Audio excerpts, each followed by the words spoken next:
individual meetings that have been scheduled in series to be canceled. And so sometimes they show up on multiple times and it causes confusion. And I think I trapped a few of you earlier. So apologies for that. I'm going to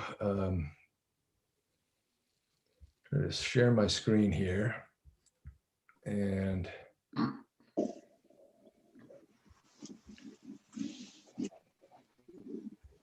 look at that. Okay, let's, I just want to go quickly through a few things and introduce our planning team. I'm going to share with you what's happened over the course of the last 3 or 4 months since we met. We got together, of course, in July, August, September, October, got your input, but we've had a little bit of a hiatus. So we want to bring everybody together again, start up the process and kind of show you how we've used the information you provided. But first of all, I just wanted to share an experience. I was here in November needing a little bit of a break. So I called my sons and new daughter-in-law and said, it's time for us to do a little canyoneering. So we planned a little trip to go down to southern Utah and rappel through some canyons. But I got to admit, I was a little concerned. My daughter-in-law had never been before. We were going to a place that I had not been before.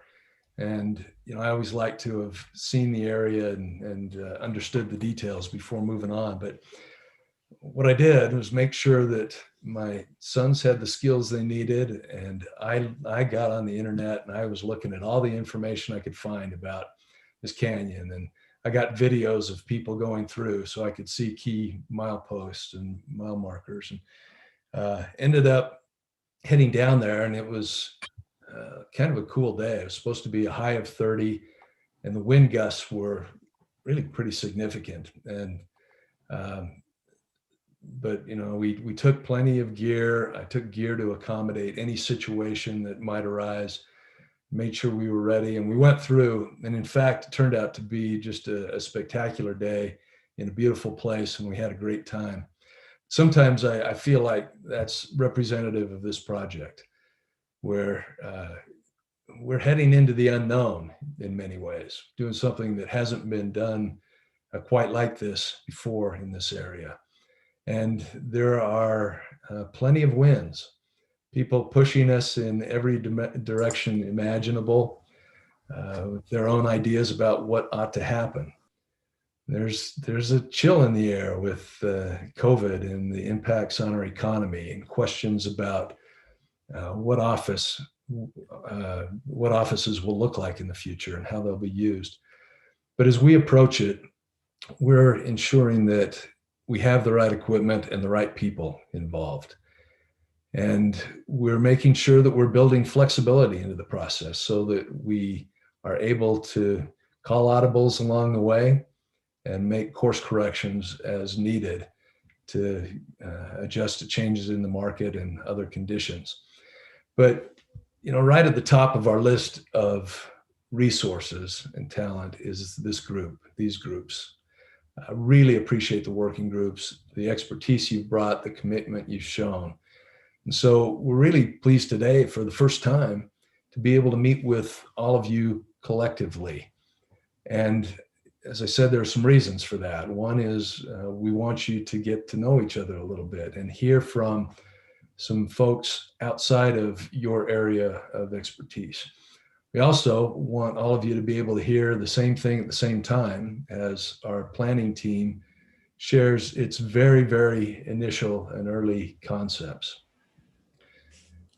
You're aware of this timeline. We're at a point in our planning where we're heading from visioning into developing the master plan, and are right at the beginning of that process. SOM is going to share with you today more detail on what that process will look like, and we'll talk about how you can be involved. But the next 6 months are going to be busy, a lot happening in a short time, and really at the crux of what we're trying to accomplish. to get to our vision, we have to start with good plans, and that's the effort that we collectively are undertaking. Let me just share with you what's happened over the last few months. Obviously, I don't expect you to look at the details here, but we issued a request for qualifications in September and went through a process that was robust and detailed, narrowed the group down to 6 finalists, or to 6, interviewed them all, narrowed that to 3 finalists. And then, as SOM will tell you, we abused them. We put them through a rigorous, detailed, challenging process, and bless them all, they stepped up and really provided good thought and showed their qualifications and quality as teams. One of the elements that we focused on during this selection process was the key vision elements that you as working groups developed. We made that the highest, their response to these elements, the highest scoring piece of our selection process. We asked them to address these key vision elements in their planning. So in a very real sense, the work that you did and continue to do is right at the heart of our planning effort. Let's see, slide's not advancing here. Whoa. Anyway, I think we're through most of it.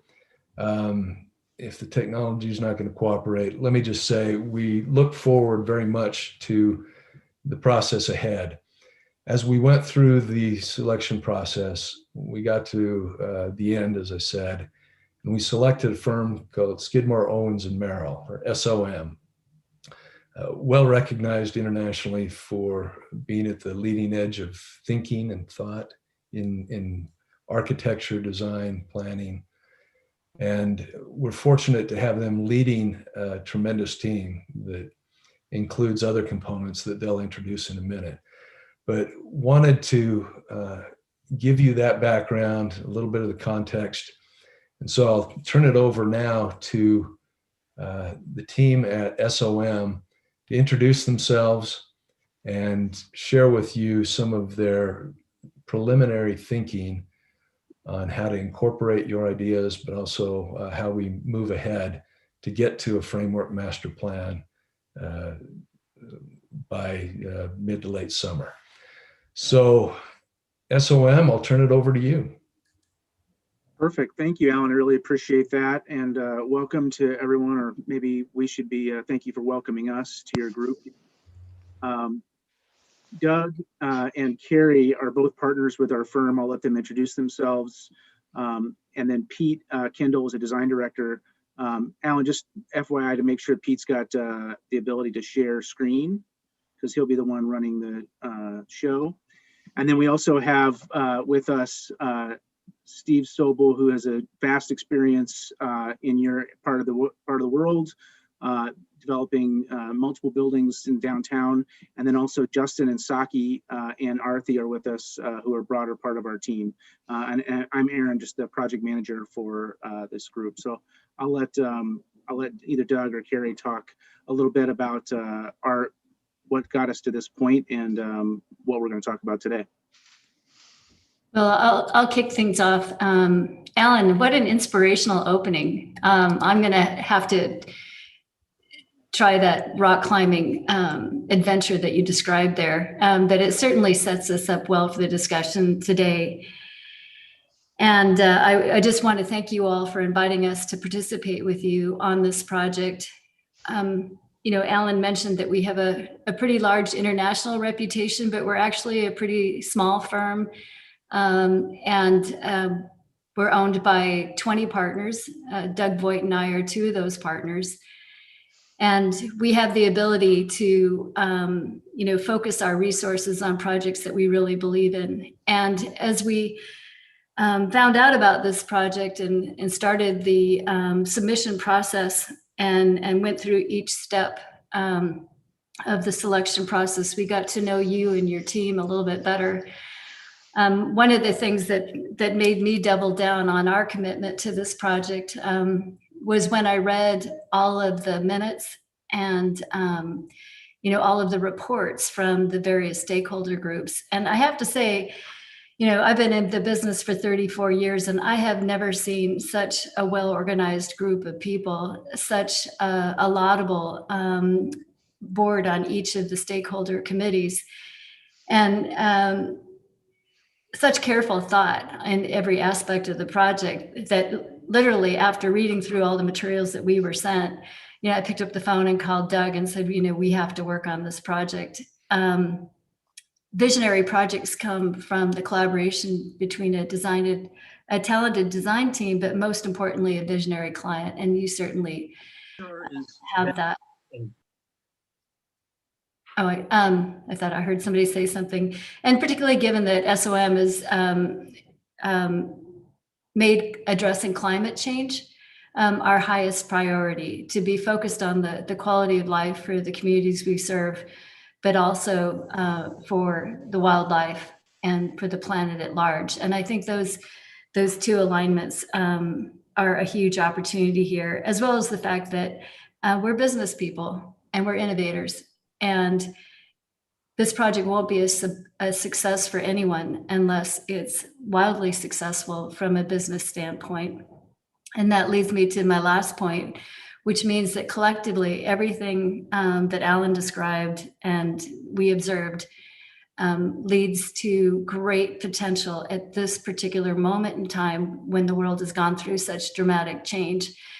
There's obviously the virus that we're dealing with, but we've also seen every industry accelerate in their adoption of technology. And so the future of the office, the future of the workplace, the advancement of science and biotech are really changing what the future of the workplace will be, as well as the fact that we're all likely to be in some form of hybrid future where working at home is going to be part of people's lives. So what do the new homes of the future look like? And then how does that translate to a thriving, sustainable community? So I could go on forever, and I don't have a formal role in the presentation today other than to thank you for this opportunity and just tell you that you have our personal commitment to make this a success, and we're here to collaborate with you. Carrie, thanks. Pete, I don't know if you can share the screen. And while you're doing that, I'll share, not only did Carrie phone me straight away, she was also in Utah when she phoned me and spoke to the power and beauty of the place. And I think that's part of what is so amazing, is how to harness the potential of this place to be that next, as we've called it, potentially Utah's first 15-minute city. And we'll talk about that more as we go through this. I think these slides, Pete, since Carrie highlighted many of this, these are some of the team on the phone right now. We are a collective, we're an interdisciplinary practice, and we use that to challenge each other, but also to uncover the optimal potential within our projects. Next. This speaks to a lot of the disciplines we have in-house, but there's a much larger team here of local team members based in Salt Lake City and within the region, and you'll meet them throughout today's presentation. And Carrie said we're a small firm. We're a number of individuals that really do practice as a collective. And I think what we'd like to do is maybe just take a couple minutes to share some of our experience for those of you that are unfamiliar with the firm. From the beginning, SOM's always been focused on cities, and we see every project as a way to contribute to the health and vitality of our urban environment, really by taking a holistic approach to every project. Next, Pete.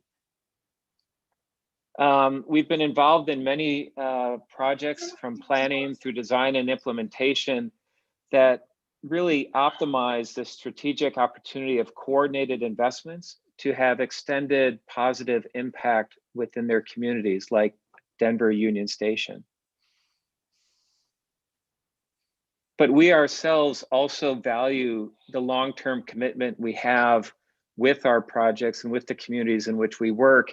And Carrie and I were so excited to see this after 20 years from planning the 10th University of California campus to now just this year, well in advance, being the first carbon neutral campus and doing it through a public-private partnership. So just amazing to see this transformation and really a new model in delivering very innovative types of projects. You know, I think we also understand and recognize the importance to pioneer new ideas about the physical environment and how they can be part of this broader strategy to enable and attract emerging partnerships within different industries and the talent that wants to co-locate in amazing places like Salt Lake City. Next. And of course, this translates down to the very local level of how we approach buildings, how we create the environments that spur innovation. But we take those ideas and we iterate back and forth across different scales to really find the best solution within these larger master plans. So as Alan mentioned, you know, we very much took to heart and were inspired by your words and your key vision elements and the tremendous amount of work. The things that stuck out for us was the focus on sustainability, that sort of regional importance this project has, but also the very local community benefit and focus on really building neighborhoods. Next slide, Pete. And throughout this, as we've just started, now after being selected through that process that Alan mentioned, which by the way, it was a very fun process, Alan. We actually really had a good time. Is the importance that this project has when you look at the broader region and to connecting the other, both community, but also regional assets in terms of job centers, but also recreation. And you'll hear the team talk about connecting with the larger trails and beauty of this part of the country. Next slide. For us, you know, right at the beginning, we tried to understand how we could translate those very high and ambitious goals you've all set forward and capture them in a way to fill the full potential put forward in the authority's goals. And what that might mean in terms of not only physical planning, but how we look at the relationships between all of the different components at play, from economy to placemaking, from ecology to innovative workplaces. And in doing so, see it as a time to synthesize the ideas that have been put forward in the past and provide a creative framework that adds value, but also advances the community's values for this place and for the region. And so, again, this was mentioned earlier, we've started to do a deep dive in understanding each of these components, but also how they relate to one another, that it is this holistic and more integrated approach that we feel provides the greatest opportunity to do something quite amazing. So the idea of the first 15 minutes city, you know, this isn't a new idea. It's really about walkable urbanism. And I think one of the things we've all noticed coming out of the pandemic is the importance of well-designed communities that have access to everything. And actually this term of a 15-minute city has been used by mayors across the world, including the mayor of Paris, even where we're from in Chicago, the focus on 10 to 15-minute cities. And what better sort of ambition when looking at these 700 acres to do so in a way that looks at different types of mixed use and how we connect with one another in these environments.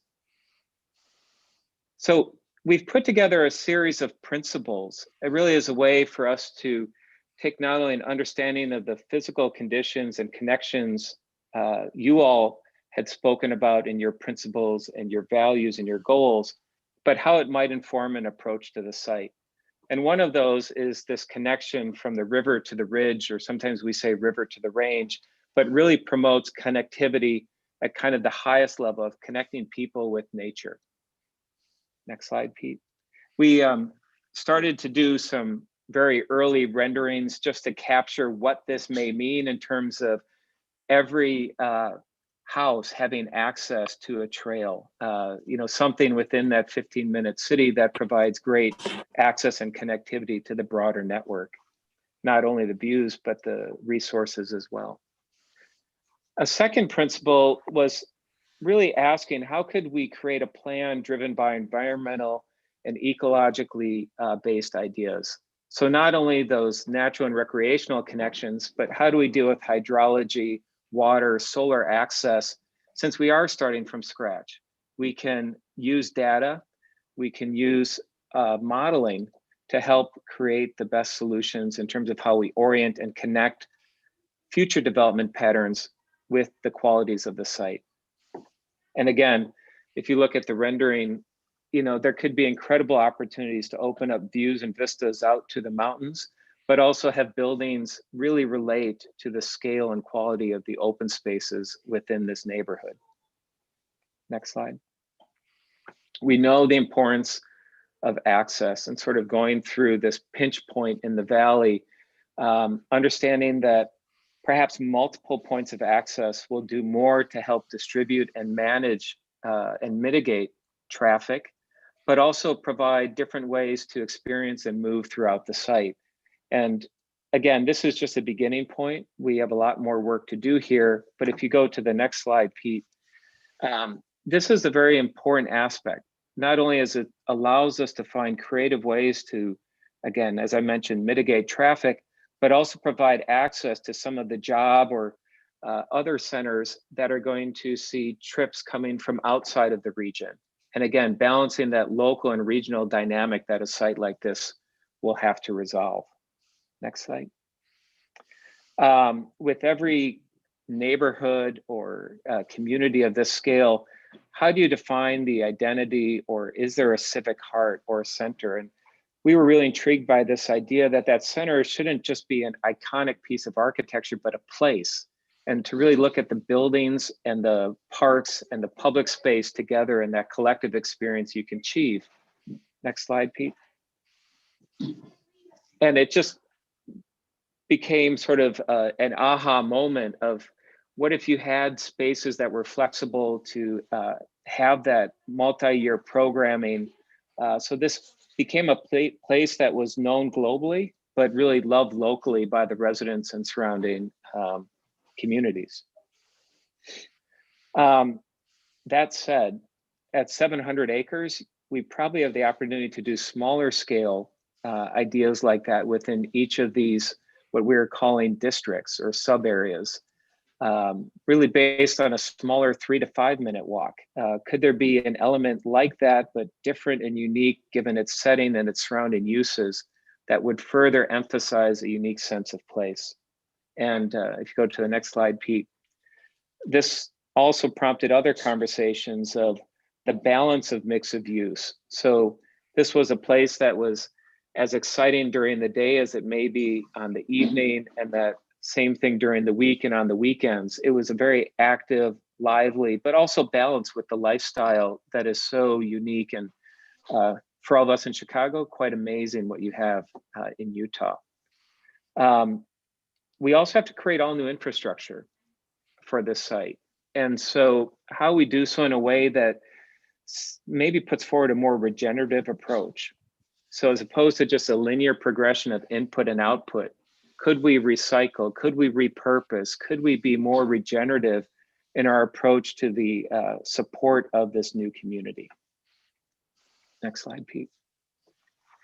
And that really speaks to the quality of the spaces and just a philosophical attitude about infrastructure and ways to reimagine or re-engineer the ways we look at stormwater, public space, connectivity, as well as energy to all of the buildings on this development. Next. The seventh principle was, I think, taking a step back and understanding how the mix of uses and programs should fit within the larger set of relationships to Draper City and many of the other amenities and assets within the region. And what's unique about that is to not compete, but to complement, many of the sort of industries and growth that you're seeing within Salt Lake City and the surrounding areas, and find a way to build on that momentum and to further attract those sorts of industries, jobs, and economies to coexist within this new community seem like an incredibly exciting opportunity for us. And that gets down to the quality of the streetscapes, both in the more urban areas, or as you see in this rendering, you know, places that are welcoming for everyone, and a real place that people can call home. So Pete, Great. maybe if you wanted to share the charrette process. Yeah, thanks, Doug. Thanks for that overview. And I think as everyone knows, and Ellen has described, we did go through a charrette process of about 5 to 6 weeks. And that's where all of these ideas were generated, of course, looking and studying the work you had done in the working groups. So thank you for all that input. We're also pleased to have on our team Design Workshop, who is the lead landscape architect in many projects, including Daybreak, in the Intermountain West area. So they're very familiar with the ecology of the area. One thing we're going to look at in our process is a more regional assessment of uses, both commercial and in this case, open space uses.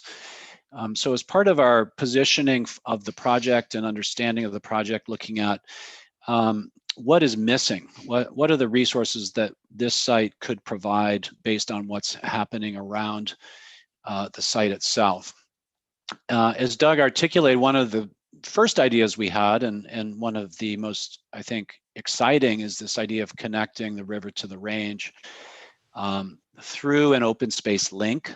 We know how important trail connectivity is, but also just as important, habitat reestablishment and connectivity, because of the ecosystems that create the quality of life that Utahns enjoy. So a key part of the project will be reconnecting to trail systems and allowing the site to reestablish itself as a bridge between these different open space resources. We also anticipate a high degree of ecological connectivity for just everyday people. So being able to walk out to gardens, to parks, to more naturalized settings, but also maybe some more formal gardens, and really making this an opportunity to educate residents and workers here and other community members about the natural environment. In the middle of the charrette process, the SOM team looked at 6 different options, and we'll be doing this also during the design phase that we're in right now. And we wanted to test the carrying capacity of the site. And so what these options looked at were different proportions of open space and development area for the site to demonstrate that there are a variety of approaches that could be taken to planning the site that would allow differing levels of development and differing levels of open space. So that's a key part of the upcoming process that we're engaged in right now. The other exercise we went to in the charrette process was to demonstrate how we can use computer analytics to analyze each option. So here you see those 6 options being analyzed for walking distance to transit. So we can scientifically determine what is the best performing scheme around different metrics. So whether that's access to transit or access to open space, we can measure all of that, and that'll be a key part of our decision making. At the conclusion of the charrette process, we did put forward a plan that we thought best represented the consensus and feedback that we received. This is that plan here. It's not meant to be a final plan by any means. Actually, it's really just a jumping off point for this next phase. But here you can see some of the key elements of the plan, this idea of breaking the site into clear districts, an idea of a pathway that connects from the river to the ridge, The advantage of a kind of a district-based approach to the project is that it does allow us to tailor the programming in each district to different economic goals. So if we want to have more of a district focused on innovation, we can do that. At the center, we have what we're calling the hub, which would really be a mixed-use civic-minded development that would really begin to provide this idea of community focus for the project. And for scale, of course, the site being 600 acres, each of these districts might be 100 or even 150 acres each. So they're quite substantial in and of themselves. We also have an idea of connecting these districts with really innovative 21st century green infrastructure ideas. So the green spaces between the districts would actually serve a functional role to manage stormwater, and we can begin to conserve money in terms of the heavy infrastructure that would otherwise be needed. So the green space plays a functional role as well as an aesthetic role in the project. We also anticipate the green spaces providing agricultural benefit, so maybe some local gardens, local farms. These are very popular now in all new communities, as well as I mentioned, green infrastructure. And at Daybreak, for instance, they were able to save approximately $40 million in hard infrastructure costs by incorporating these concepts into the open space planning. So we hope to do the same here. As Doug mentioned, connectivity we know is very important. For a long time, the site has been a barrier in how people move through the area. So we anticipate a very connected road network that is not only oriented for cars, but also would provide bike and pedestrian comfort as well, and continuity and connectivity. A key part of making the 15-minute city idea work is the transit capacity of the site. And what we've learned through the charrette process is that we're moving probably towards a BRT system to provide access to the site. So you see that here in the red line. But we also anticipate an internal circulator that would connect these districts together, link people back to that BRT line. And this would greatly reduce offsite car trips. So we're hoping that this, along with the mix of uses, goes significantly towards reducing traffic. At the conclusion of the charrette process, as I mentioned, we did provide a more detailed master plan drawing. So here you see actual buildings on the site. Maybe if you can see my hand here, you can see the River to Ridge bike trail that extends from the upper left through the project in a very continuous way, and then across I-15 and connect up into the trail systems on the ridge. You can see what we're calling the Innovation District, which would be built incorporating the historic, some of the historic prison buildings. What we're calling the Wasatch District, that have views opening up to the Wasatch Mountains to the east. And then also on the west-hand side, views to the mountains to the west. So we thought, and Carrie will attest to this, the first time she went to the site was just how prominent and spectacular the mountain connection was. So this is all part of the idea of really grounding the master plan in this particular place, in this position in the Wasatch Valley, in the Salt Lake Valley. And so again, this is really just a test fit, we call it, where we're just looking at putting the program down on the site. So you can see here this view. This is actually from the northwest looking southeast. So you can see I-15 here on the left. But this gives you a sense of the scale of the buildings, how they might begin to be arranged on the site. We envision a variety of housing types on the project. And ultimately, I think our approach, as Doug talked about, is really connecting the project to this particular place. We really feel that's the fundamental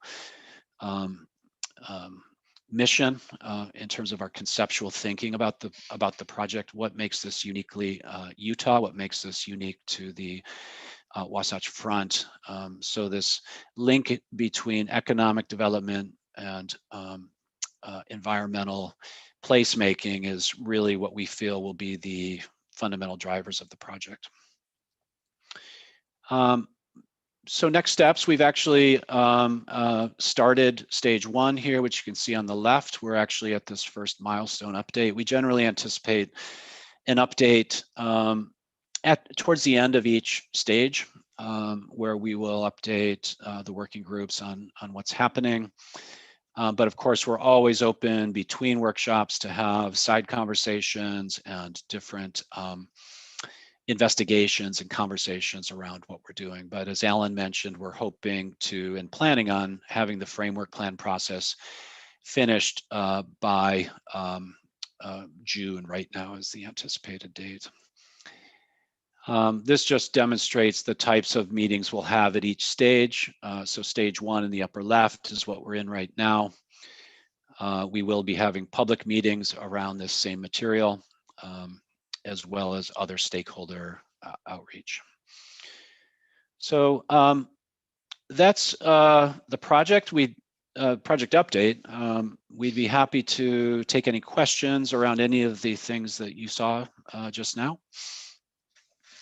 So I will go ahead and exit the share. And Pete, maybe as you're doing that, I can just add, this is our point of departure. It was developed in a charrette process, but we did not have the opportunity to engage with all of you. There may be things within, I like this reference Alan made to a framework, because it allows us to test ideas further as we refine in on an optimal strategy for moving forward. So if there's things we've overlooked or things that you would like us to explore more and clarify as we move through this process together, please feel free to either, I know there's 60 people on the call, just jump right in, or if you are more comfortable in chat, we will definitely follow up on all of the comments and input. I have a quick question. This is Jeff Nelson. You mentioned BRT, Bus Rapid Transit, and that feels a little bit old school to me, a little regressive. I was hoping, a lot of great concepts here, by the way. Love the views and the ideas, so compliments to you and the design team, but BRT seemed to not fit as well with such an innovative environment. Can I take a stab at that? First of all, I think from our standpoint, frankly, I started out with a bias toward light rail. And it's gone through a process. As you've read in the papers, UTA has selected as a locally preferred alternative a BRT approach. Let me give you just a little background. I think from our standpoint, we were looking very much at functionality, but we're also looking at economic development opportunities. What allows you to bring in top-notch companies? What are they looking for? And so here are some of the factors that were considered in that process. And again, it's not finished, but first of all, we're talking about what they're calling gold standard BRT. So this isn't buses. This will feel very much like light rail on rubber tires. So they're talking about having dedicated lanes that would be separated from the roads, landscaped on various sides. And I may see if I can find a depiction later, but so they'd be in their own lanes that have signal prioritization, so they don't stop at lights. There are raised permanent platforms. You buy a ticket at the platform just as you would on light rail. You step directly onto the vehicles. You don't step up like you do on a bus. So those are the experience that a rider has will not be materially different. The buses themselves will feel very much like a light rail train. The other issue is cost. It's half the cost.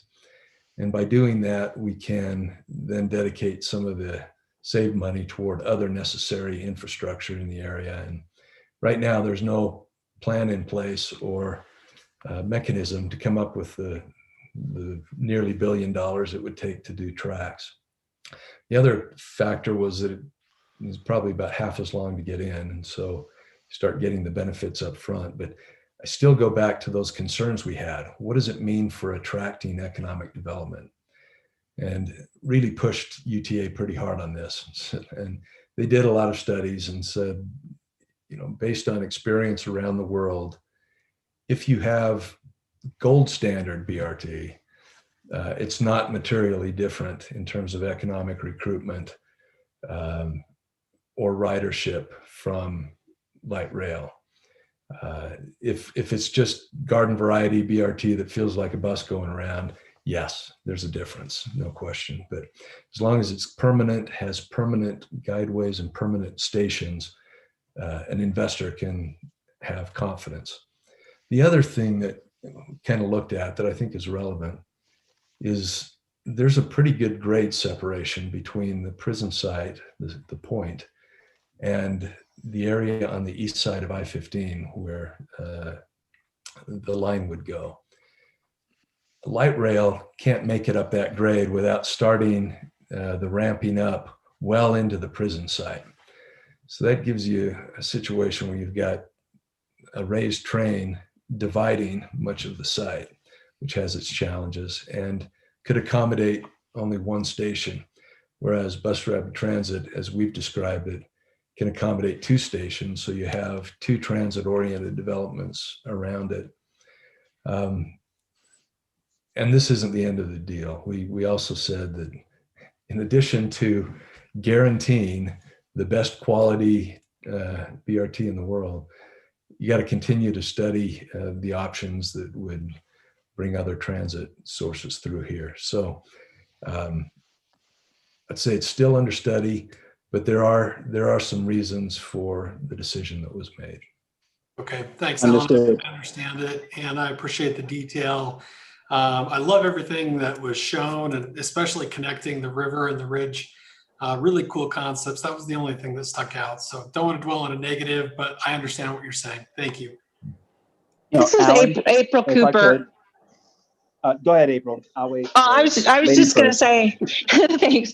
I was just going to say, I'm one of the board members, and don't forget that because it's designed this way, it'll be morphing towards like driverless buses and electric buses. I mean, it will start to become the tech of the future, even though we're not a light rail spot. So I think you'll be pleasantly surprised. To that point, this is Joseph Spence. In April, I think you foreshadowed exactly what I was going to ask here. I'm really just coming into knowledge about the BRT decision or research here, but I was curious as how far you went to look at electrification and smart roads, such that to allow very high level autonomous vehicles there, significantly less expensive than any rail system, and certainly at most on par, depending on the technologies that are used relative to some of the BRT systems I'm familiar with. But the ability to attract top companies here on advanced infrastructure the opportunity there is incredible. So just, and if this is not the forum, certainly another time is fine, but just wanted to understand why maybe some of those more advanced options aren't looked at, or were they, and that just didn't come out in the conversation. Let me take a stab at that again, and then I'm going to shut up as much as possible. So when we talk about the BRT, this is the UTA system, looking at connecting the regional system down into Utah County, to Traverse Mountain, and then connect with another system that will be built down into Provo. So we've got limits on the technologies that can be used there. But I absolutely agree that we need to be looking to the future. And as April said, we were a little concerned that you put rail in at $1 billion, that could be obsolete in 10 years when we're using air taxis. So it's more about the right of way and building in flexibility.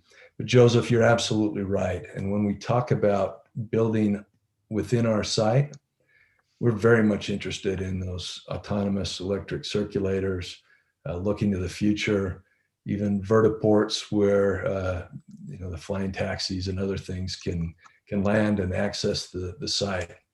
So we've got a lot more control over what happens within our site than we do on the regional transportation planning. And we're with you. If this is Steve Kellenberg, all of the different teams that competed all suggested different technologies that were much more advanced for sort of on-site circulation. Call it tertiary, and the system we're talking about here is kind of a backbone primary system. There are opportunities for secondary and tertiary systems within the site that can explore a number of more advanced options. And so the team has some real sort of future forward thinking people on their team related to alternative transit modalities. So I think you're going to see some exploration of some pretty interesting things at that more local scale. Right. To that end, part of the reason why I raised it, I think I mentioned to you before, I put on I curate convenings and such at, places like the UN. I brought a number of Utah companies there, the World Economic Forum and other places like that. And if you're really trying to create a greater opening for the state on a global stage to bring eyeballs here, that would be an incredible opportunity to do so. And I would really like that we didn't miss it. Those things, for one, are incredibly expensive. I'm invited to do that at no cost to myself to present those types of things. And so the opportunity for us to take and showcase, and again, clearly it was some wonderful content that I was happy to see inside of that deck. But I think that the final cherry on top here would just be the integration of some, not to say advanced tech for the sake of it, but stuff that's right at the right economic development level and technological readiness level that would really help make the state stand out. And we've gotten great ratings nationally, but this is the type of thing, the hope in the project as a whole, that literally could showcase us on the global stage. So I just would certainly want to make sure we don't miss that. And then I'd be curious to see too, just on the cost, like the cost of doing a system like that versus just laying it down right the first place, right? Just putting the right tech in there in the first place. How much money ends up getting expended into a system that, does it really help us, attract the companies that would really be interested in the advanced infrastructure or not?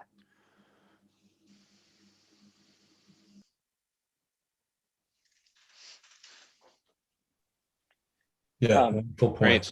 Yeah.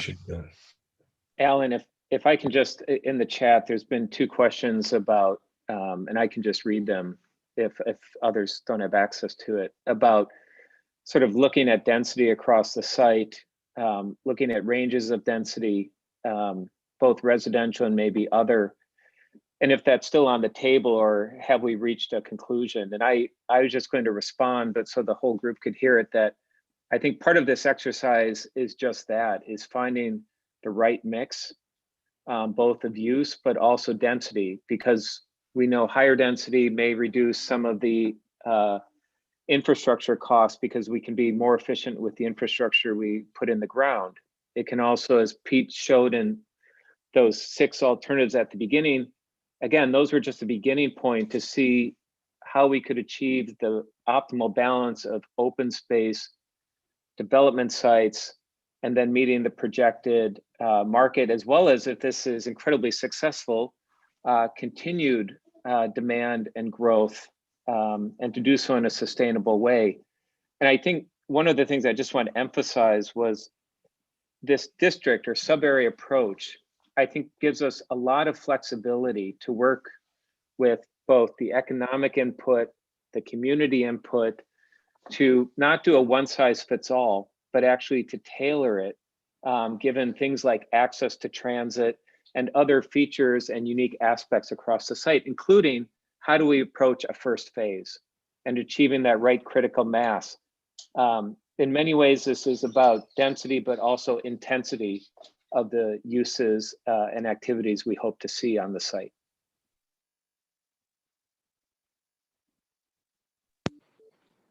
And Doug, there's a question about population. We did go through a rough programming exercise during the charrette process, and we do think the population numbers we were coming up with were about 12,000 residents. But of course, that will shift depending on the final program mix and the densities that we build up.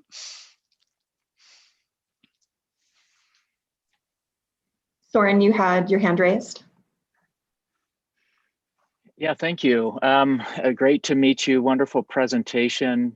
Thank you for sharing this early idea of a vision. I'm Soren Simonson, the Executive Director of the Jordan River Commission, an architect and urban designer who's practiced here in Utah for about 30 years now. And wanted to just raise a couple of ideas. One is I love the ideas around transit. I know UTA has made a decision. I don't know how set in stone it is to the earlier comment versus bus rapid transit as one that uses transit routinely.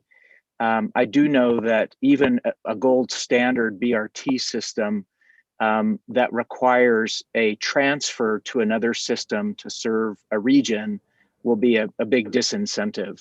Every transfer from one mode to another mode disincentivizes, because that may take anywhere from 5 minutes to 15 or 20 minutes, depending on the frequency of service. So that's something to keep in mind, even if this is a gold standard BRT system, the fact that you have to get from Utah and Salt Lake and maybe even Davis and other counties beyond and make a transfer to get to this very large destination will be a disincentive to use transit. I don't know if there's been any thinking, the prison site is right on the edge of a regional rail system that already exists, although it's somewhat removed from the closest station, which is near eBay and that business district. I don't know if there's been any thought about developing another station on the regional rail system so that other transit systems in this area can really focus on kind of micro transit or smaller scale connectivity with the immediate adjacent communities and not looking at regional access necessarily. Circulators and shuttles and things like that could do that. We do have examples on the existing system of having commuter rail stops that are very close, but I know that will be a major discussion about effectiveness of the front runner line to add another station. They are doing one, I know, at Vineyard, which is being added in, and I don't know whether or not this would warrant another station in this location as well. But that might help with connectivity on a regional basis so that some of those micro transit options that are really circulators or nearby community connectors become more viable for a BRT system. The other thing I wanted to mention, I really love this river to range connection. I would like to urge that be equally considered of wildlife connection as it is people connection. I know a lot of your focus was on trails and people connections, and I don't think that's exclusive. But I'm thinking of the wildlife bridge up at Parley Summit that is just to get critters across a freeway. And that might be a similar approach to what we might look at both for Bangerter Highway and for I-15 and maybe the commuter rail system to facilitate that range to river connectivity for people, but also for wildlife. If there's any interest, I'd love to sit down with you and do one of the side conversations you offered to do with the Jordan River Commission and some other environmental stakeholders that are interested in both the preservation and access to really one of the most pristine wildlife preserves, which is just on the western edge of this area, which is the Galena Sumcani Preserve, and access to some real cultural treasures. I don't know if you're familiar with some of the indigenous people sites in that area, but I'd love to spend some time thinking through cultural and environmental and ecological connections with you, if that's something you're open to.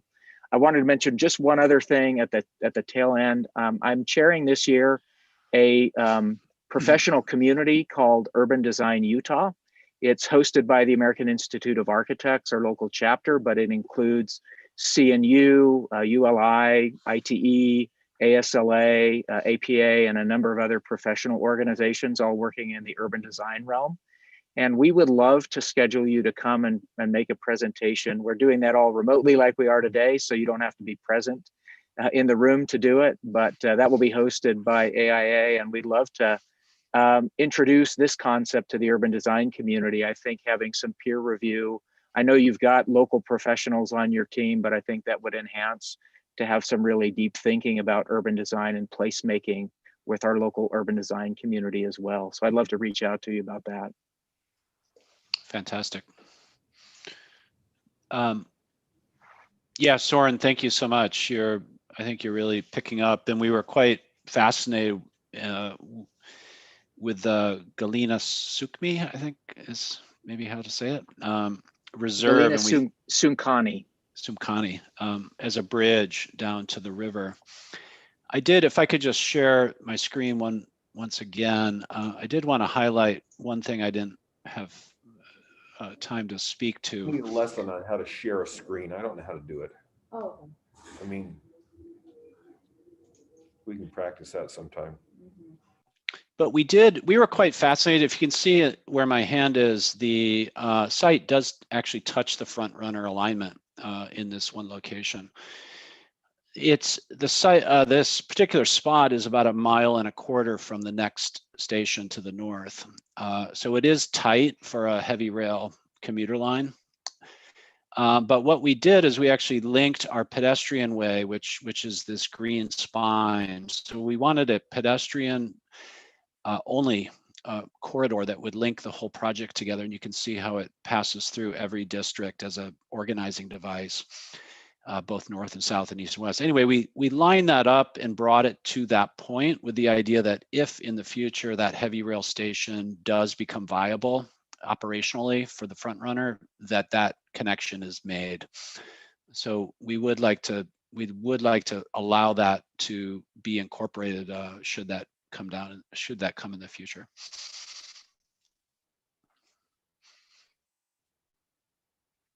So Pete, there's some chat questions coming up here from Patty and Jake. Great.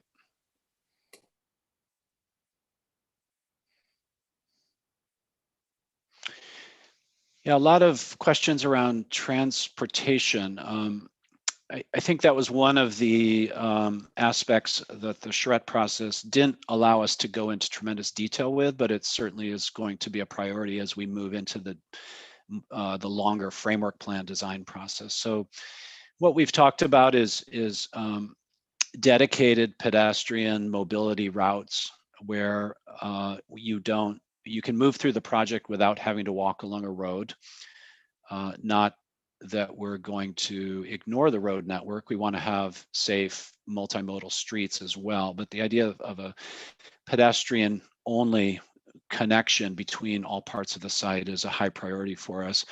The streets, as I mentioned, we do want to have multimodal streets. We'd like to design potentially even sort of a new model for streets in the Wasatch Front. So these would be lower, tighter cross sections, maybe smaller dimensions, but dedicated lanes for bikes and other means of electrified mobility, electric bikes, scooters, etc. So we anticipate the streets being very innovative themselves, actually, as models for urbanization in the valley.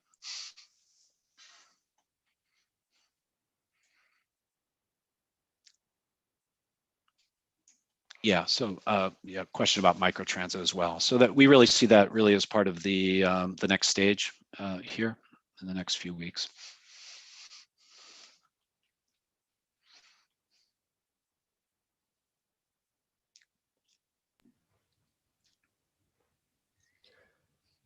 Yeah, I have a question for the broad stakeholder group because it has come up a couple times in the chat.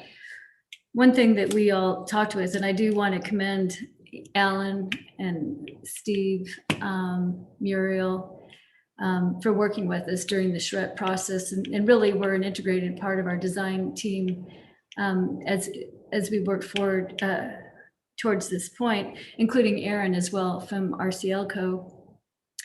One thing that we talked about was the careful analysis of the population here in terms of how it supports enough local serving retail to make complete communities. And the population increase can actually be a very beneficial thing to a thriving community, as well as the economics of the project.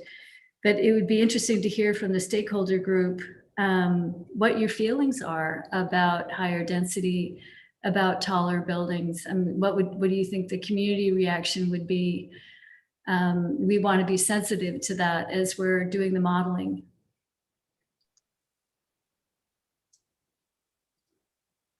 Is there, are people kind of against density? I mean, you know, what is the local sentiment? Is there a fear of taller buildings of higher density? Is there an understanding of the sustainable benefits of that and the leveraging of the land?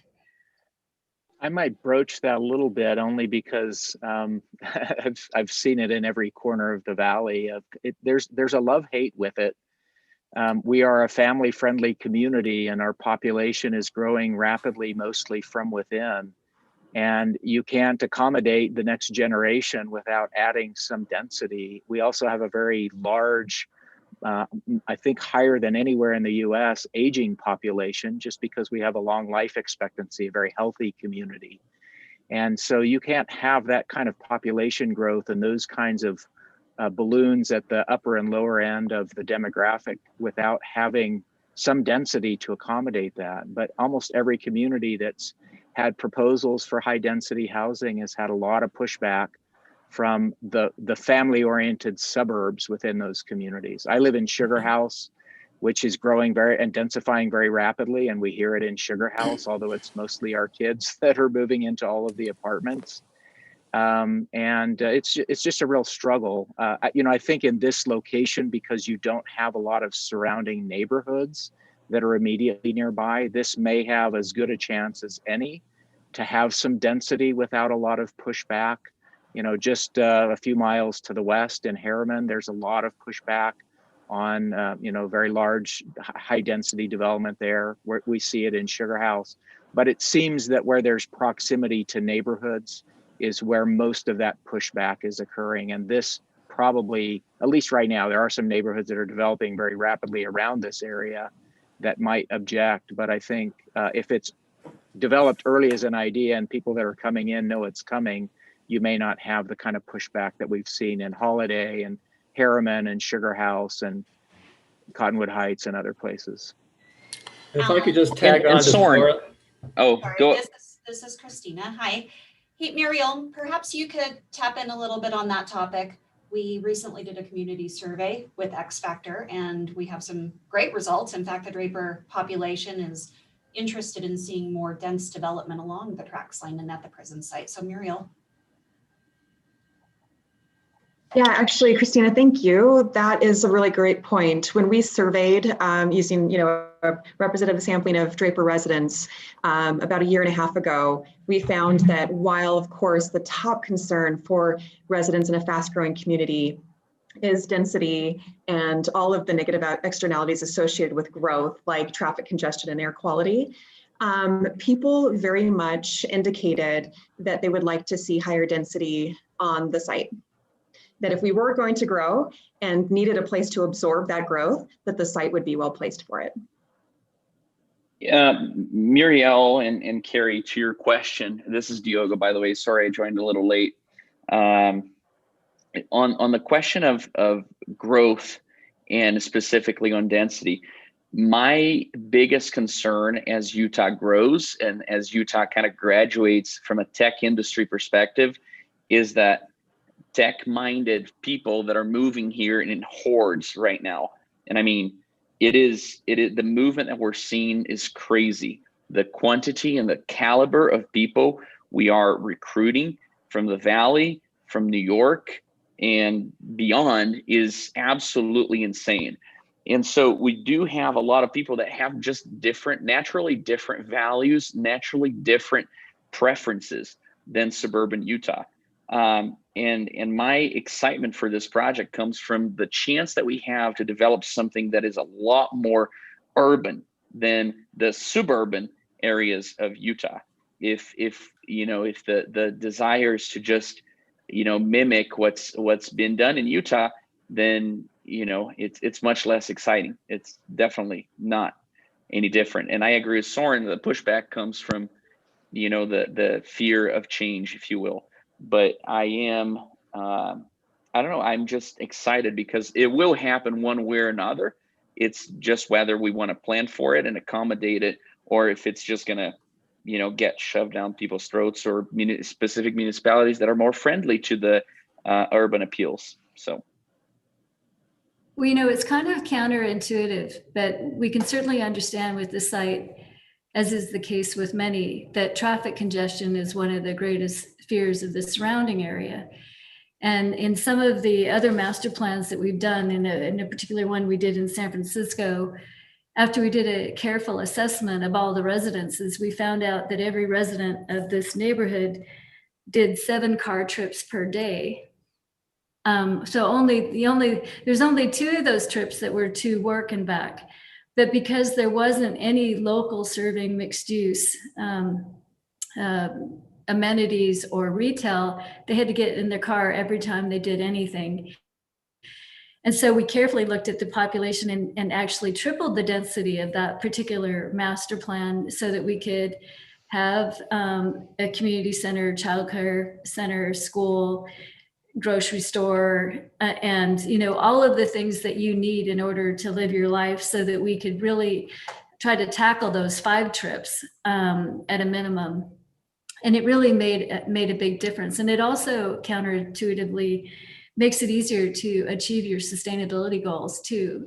But we do know, because we've been doing this a long time, that there are a lot of communities that just react in fear when they hear about an increase of density.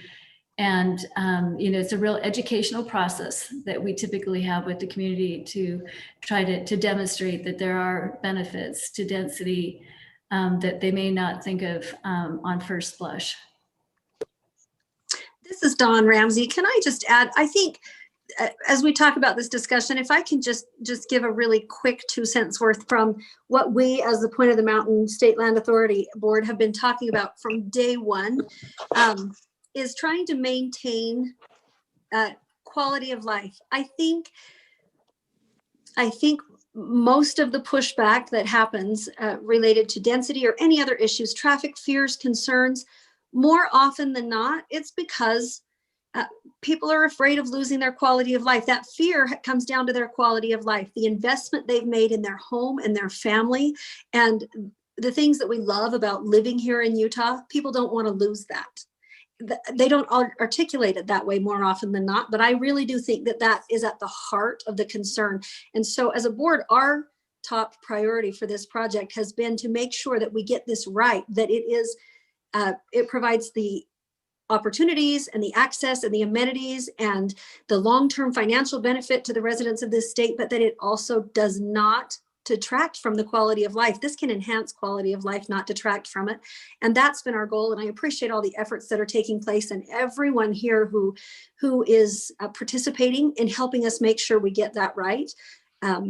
If we can help residents recognize that this is not going to take away from the quality of life that they have invested in by living here, that's the goal.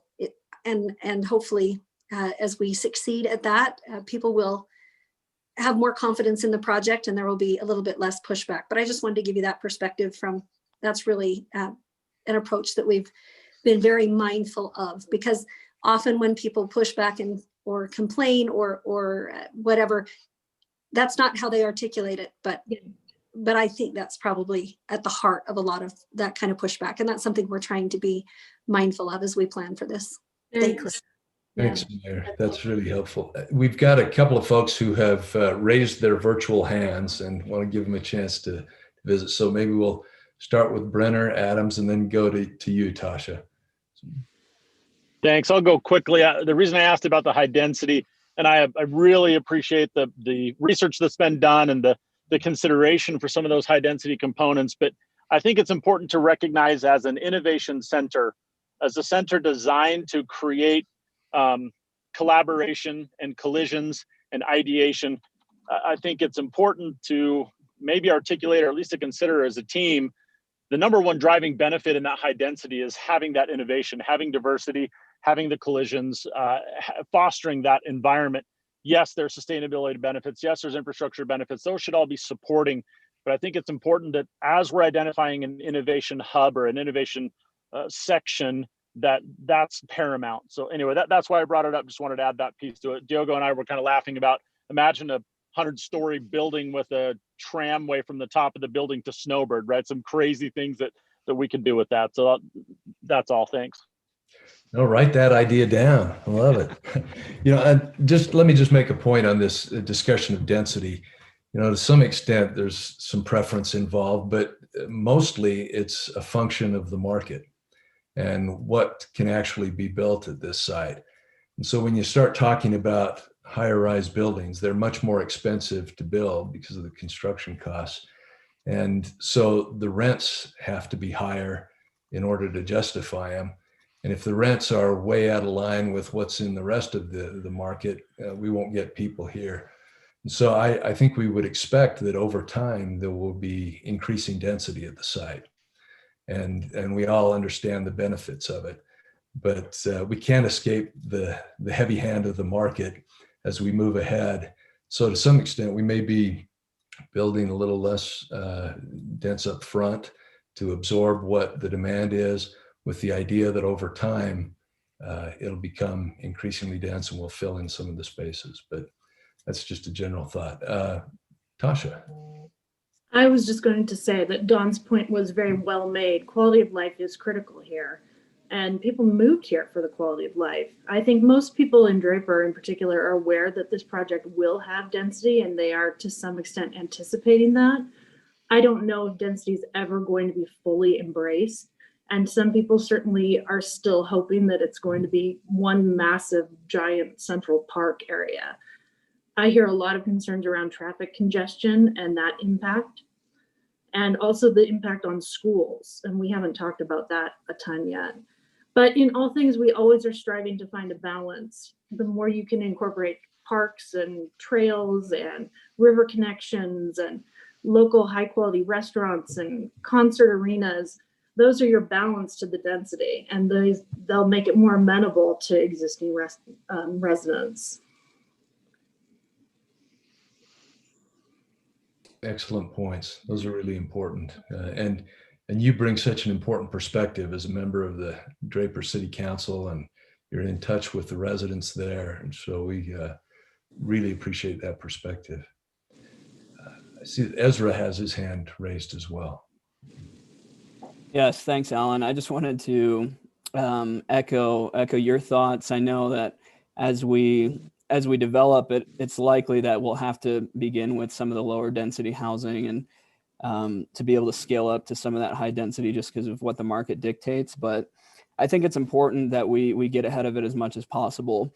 If we can let people know the master plan of the city as we make some of these lower density housing that will likely be put there, if they know going into it that this is what they're going to be expected to move into, I think we'll see a lot less community pushback, at least from the people that first arrived there. One great example in Utah County is Vineyard City. Right now, Vineyard is mostly just suburban homes, and then we have sections of higher density housing. But the master plan is kind of something that's very well aware. People know that it's going to be a largely high density main street, and people move in with that expectation, with that anticipation. And there's more acceptance of that when people kind of know what they're signing up for. Right.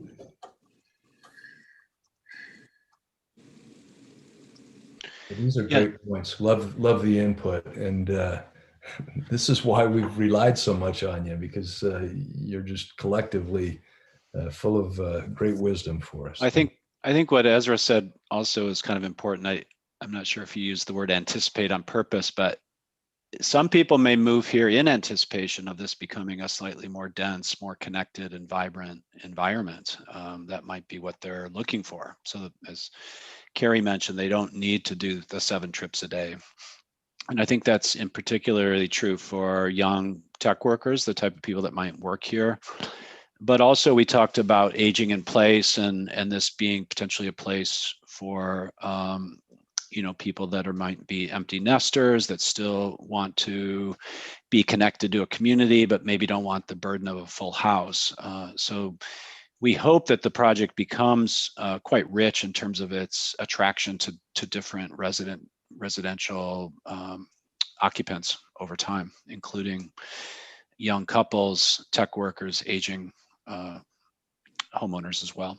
Well, and even with the idea of having a network of streets that don't intersect with cars or don't have to at least run parallel with cars, it's a wonderful place for families as well. The idea that your kid can ride their bicycle down to see a friend, and not be on a street. I mean, I think that this has the opportunity to be a community for everyone. That's great. Council Member Lowry, you had another comment. One more thing I wanted to add was we've noticed when we've done these surveys that only about 8% of Draper residents actually work within Draper proper.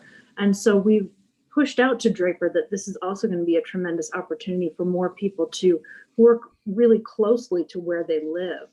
And I think that's something else that you guys might want to focus on. This is a huge job opportunity. Absolutely. Yeah, absolutely. Jake? Yeah, this is Jake with Sully County Regional Development. One of my perceptions in terms of watching the presentation was the amount of amenities that will come with this development.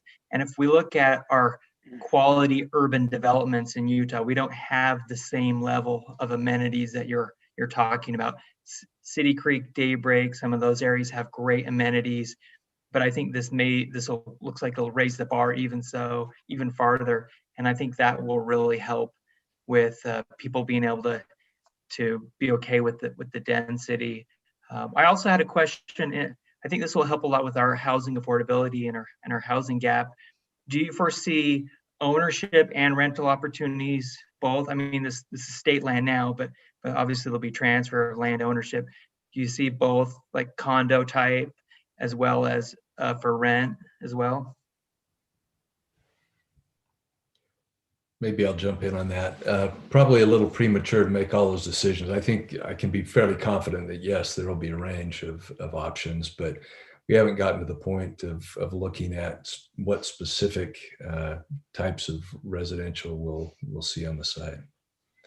And I would think a lot of that will come in the next phases when we start doing sector level planning, which is much more detailed, looking at the site and putting pencil to paper to make sure that the returns can justify the infrastructure and the amenities that you just talked about.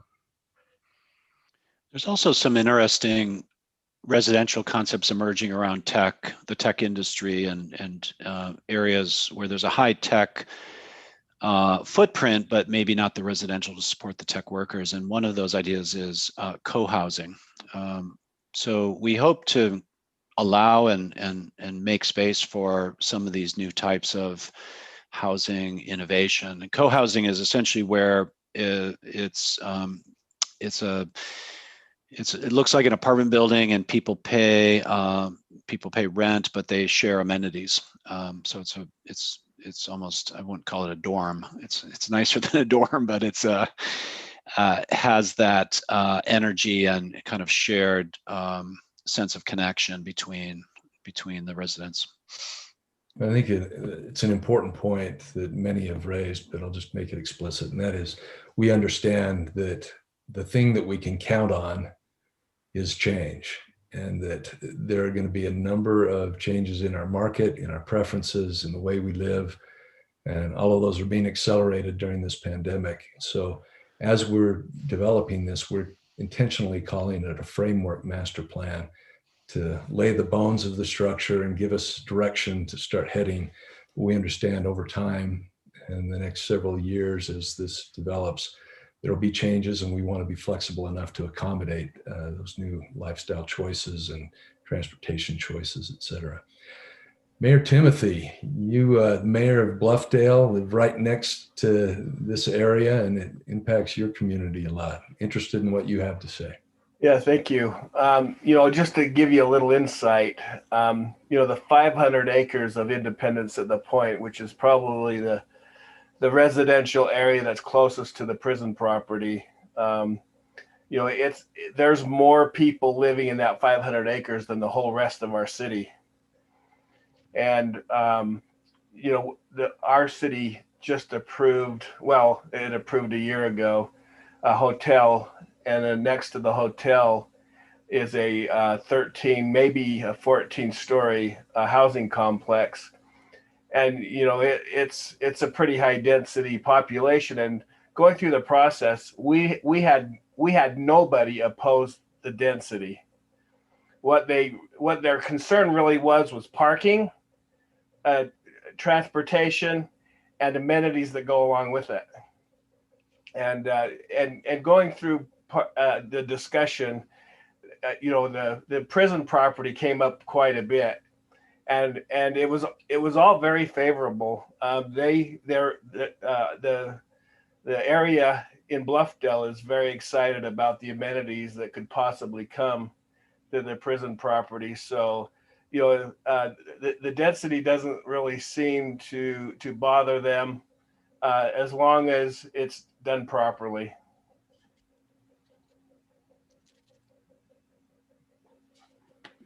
Great, that's good to know. Yeah, really good insight. Thank you, Mayor.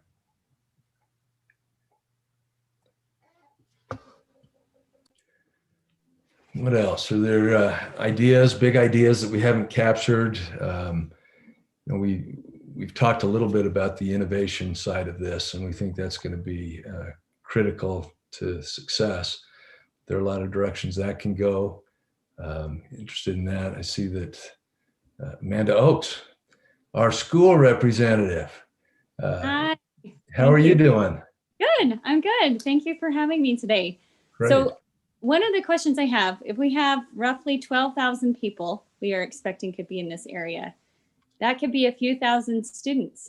And by law, we have to provide public schooling options for them. I'm curious if you've looked at setting aside space for public schools. I recognize it might look different than what we've seen traditionally in other suburban areas, but I'm interested in knowing more about what your thoughts are on that. And also I know that in reading through some of the previous committee meetings, we've talked about a research park and innovation center to attract universities and maybe have some collaboration with K-12 schools. And I'm wondering what the plans or thoughts are on that.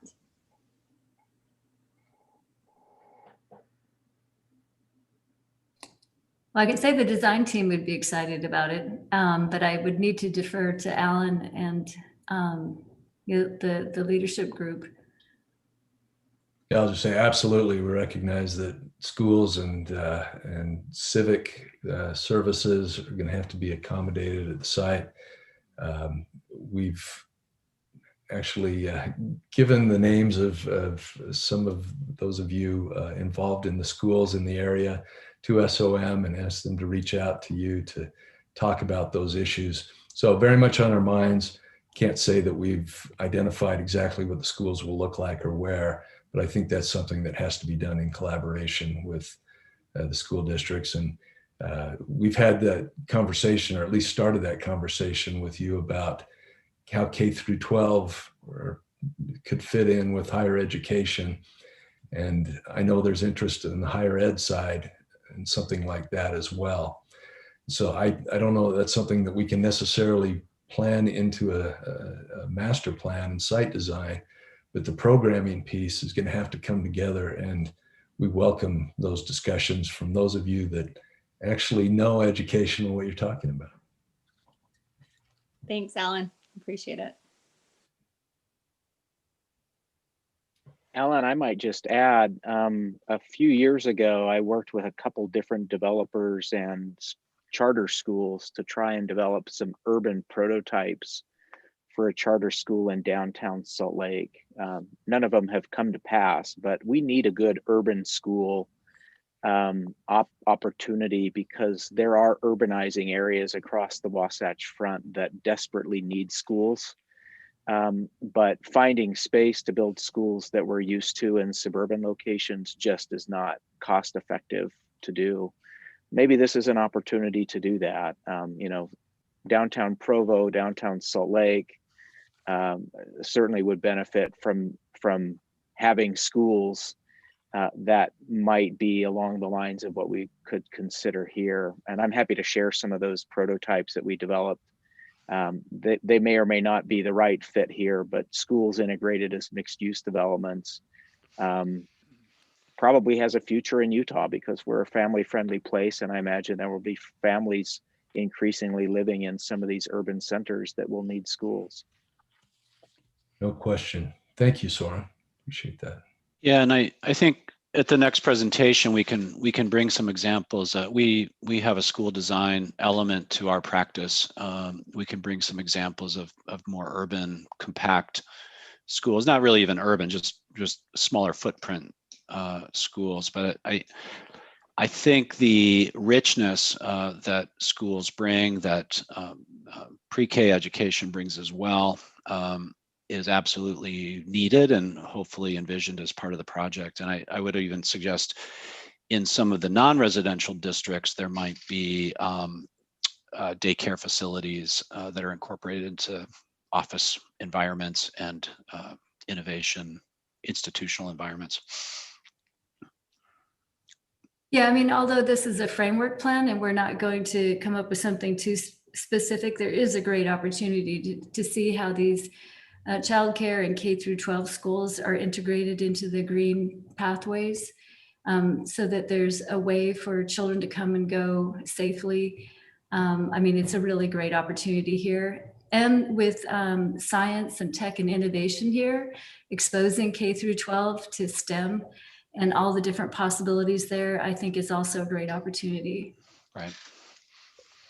Yes, and along those lines, we've got a hand raised by the head of Bio Utah, Kelvin Cullimore.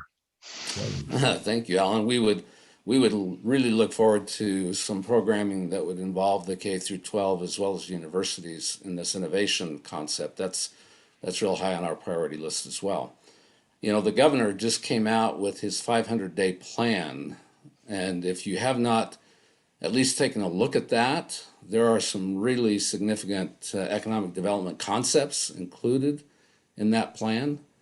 And I would think that there should be some recognition of that because the development of this property is going to follow pretty much the administration of our new governor, and sharing his thoughts through that 500-day plan. I think I was impressed with several of the industry-focused type things he was doing, which dovetail very nicely with what we're trying to do here. Thank you, Kelvin. And I noticed your comment in the chat section about the shared core, which I think is a great idea. Doug and I did a master plan for the University of Connecticut's new tech campus. It was just a greenfield site. And then they built the very first building on that site, and it was the Innovation Partnership Building. And so what we did is we reached out to all the different companies that the University of Connecticut would like to collaborate with, recognizing that they may well already be collaborating with MIT and Harvard, and how would we get them to come out to Hartford, Connecticut? And we asked them, well, what would cause you to come out to UConn's tech campus? And there were specific core facilities that they didn't have themselves, didn't want to build themselves. That they didn't have access to at those other universities. And we worked with the university to design and build that first facility with those core attractors and some incubation labs. So, and it works in tech too, you know, shared maker spaces and fabrications, they can come and do prototypes. It's an exciting opportunity. It's an extension of that shared economy, that there are tools and things that, you know, a startup just can't build themselves, or even a medium-sized company. So I think that's a great idea. Yeah, that's especially true in the life science area. And as we are the fastest life science growing community in the country, that fits very well with this particular development. Cool, very cool. Thanks, Kelvin. Appreciate all your involvement in this. So Grant Crowell, you've got your hand up. Grant is the city planner for Bluffdale. So he's helping to figure out what our immediate neighbors are doing and how we can coordinate. Thanks, Alan and everyone. We're also updating our general plan this year. We just kind of kicked that off. And we've done a lot of utility and infrastructure planning in the vicinity, and there will be some very interdependent connections, I think, between our communities there. So I just kind of want to reach out with an invitation to come talk to us as soon as it fits in your schedule. Well, I will say I've already given them your name and number, and so you can probably expect a call soon. Thanks, Grant. Appreciate it. I think we were actually talking this morning on a working meeting about how the site actually is a bridge between the two communities. Even though technically it's in Draper, it touches Bluffdale or is very close to the edge. So it is a very important site for both cities. Agreed. Thank you.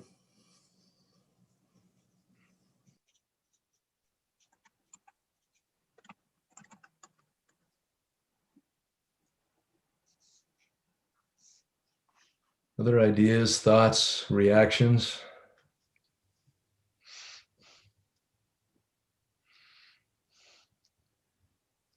Okay.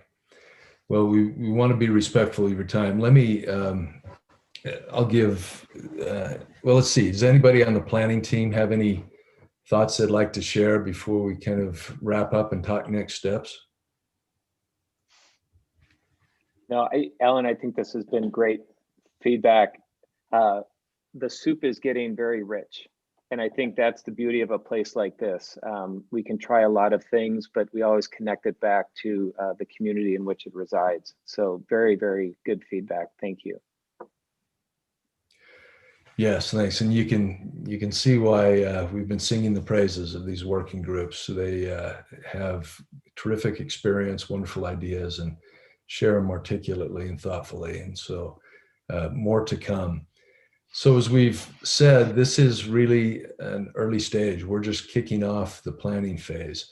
And so while you've seen some designs and concepts, those were part of the selection process. And they, and I think as Doug said earlier, it gives us a departure point. So over the next few months, we're going to be very busy, all of us. And we're looking at, kind of 4-5 stages in this master planning process. The first one is looking at opportunities and constraints. And so we're gathering information, data, talking to key people in the community. Many of you can expect a call. We'll start putting some ideas together and frameworks of how we might evaluate options and opportunities at this site. The next phase is going to be developing 3 scenarios for the site. So these may not be ideas of what the final plan will look like, but they're designed to test ideas. So there'll be some differences among them, and we'll keep things like the development plan fairly consistent so that we can test how different patterns affect transportation, economic development opportunities, and air quality, and various other measures that are important to us. After we go through that process, we'll start narrowing in on a preferred alternative and identify that, and then start refining it until we can squeeze out all of the benefits we can for the state and get it in a place that it can be built. And then we'll put together the final documents and have that guiding document as we take next steps, work with the development community, and start putting in infrastructure and making this happen. The point I want to make is that at each of those steps along the way, we've scheduled what we're calling a milepost meeting, which would be a time to bring all of you back to look at the work that's been done and provide additional feedback, identify concerns, and any additional ideas that you have. So we've asked a lot of you and appreciate your time, but we're going to ask a little bit more and hope that those of you who are willing would engage with us at these steps during the spring to help us refine the process and the products that are developed along the way, so that the end of the day, we can have something we can all feel confidence in and be proud of. So any questions on that process? I will just say we're working with SOM to decide which of those meetings can be done jointly with all of the work groups, or whether there might be some advantages at some point to meeting with the individual working groups. So we're going to leave the meetings that are currently on your schedule in place, but try to figure out the schedule for the spring in a little more detail, and we'll get you information on that as soon as possible. I understand how busy you are. Anything else? Alan, this is Carrie Case. I put in the chat, are the presentation materials from today available? Yes, we're making everything we do available, and we can even send it to you, and certainly it'll be on the website. I just need to make sure that we're providing appropriate context, because I don't want somebody to say this is what they're doing at the site and start sending it around, because as we've said, this is the departure point. So with that context, yes, we can share the materials. Okay. Very good. Well, thanks to the SOM team, thanks to our working group members who have provided terrific insight. Thanks to our staff who's bringing expertise that is needed to fill the immense knowledge gap that I have. So thank you, be well, stay healthy, and we'll be in touch about the next meetings. Thanks.